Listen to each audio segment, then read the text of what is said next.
జరుగుతుందో తెలియదు, కానీ ఆమె యొక్క ఆత్మ అనేది కైలాసం వెళ్ళాలనే యొక్క మంచి ఆలోచనతో చక్కగా వాసన అన్ని కూడా పట్టించుకోకుండా అలాగే ముందుకు నడక సాగించి ఆ వైతన్య నది దగ్గర వెళ్ళి ఆ నదిలో దిగుదామని చెప్పి అప్రమత్తంగా చూసంగా ఆ నది యొక్క ప్రవాహం చూసి ఆమె బెత్తరపోయిందంట. ఎందుకు బెత్తరపోయిందయ్యా అంటే వారి యొక్క ఆ యొక్క నది ప్రవాహం ఎలా ఉంటుందంటే దాంట్లో చీము నెత్తరు కలెబరాలు అస్థిబంధరాలు మహోత్సవం తన నెత్తరుతో తొగతొగ ఉడుకుతూ పారుతుందంట. అందువల్ల అంత దుర్భరమైన దుర్వాసన వచ్చిందంట. అందువల్ల అంత దుర్భరమైన దుర్వాసన వస్తుంది. అందువల్ల ఆ నదిలో దిగలాక ఏం చేయాలో తెలియక ఆ నది యొక్క దుర్భరమైన ప్రవాహం చూసి దాంట్లో ఏముంటది, చీము నెత్తులు కలెబరాలు అస్థిబంధరాలు మాంసముతల నెత్తులతో తొగతొగ ఉడుకుతూ పారుతుందండి. 365 రోజులు 24/7.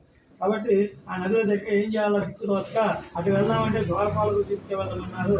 పోనీ ఏదో రకంగా ఇబ్బంది పడి వెళ్దామంటే ఈ నది ప్రవాహం ఇంత దుర్భరంగా ఉంది, ఏం చేయాలో పరమేశ్వర అని చెప్పి ఆలోచిస్తుండగా మళ్ళీ మీరే గుర్తొచ్చారట. ఆ కంజి కేకేస్తుందంట మెమ్మగారు. ఏమని కేకేస్తుందయ్యా, ఏమని కేకొస్తుంది? ఏ పుత్రా, ఏ పుత్రా, ఏ పుత్రా అని పిలుస్తుందట అమ్మగారు. ఎందుకు కేకేస్తుందయ్యా అమ్మగారు? పుత్రి కానీ ఆడపిల్లని కాగేది. 10 మంది ఆడపిల్లలు ఉన్న ఆడపిల్లని కాగేది. ఒక కొడుకున్న వాడిని పిలుస్తారు. ఎందుకయ్యా అంటే ఈ శ్రాద్ధకర్మలు పెట్టే హక్కు ఒక మగపిల్లవాడికి మాత్రమే ఉంది శాస్త్రానుసారంగా.